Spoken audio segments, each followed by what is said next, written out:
హన్మకొండ పట్టణంలో 13 డివిజన్లకు నీటి సరఫరా కోసం కీలకంగా మారిన వడ్డేపల్లి ఫిల్టర్ బెడ్ను పరిశీలించిన MLA mayor commissioner.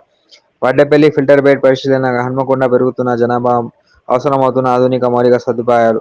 MLA Nayani Rajender Reddy మాట్లాడుతూ, ప్రజలకు నీటి ఎద్దడి లేకుండా ఉండే బాధ్యత మనది. అధికారులు, సిబ్బంది సమన్వయంతో పనిచేయాలి. ఫిల్టర్ బెడ్ అభివృద్ధి పనులకు రూ. 2.5 కోట్ల నిధులు మంజూరు.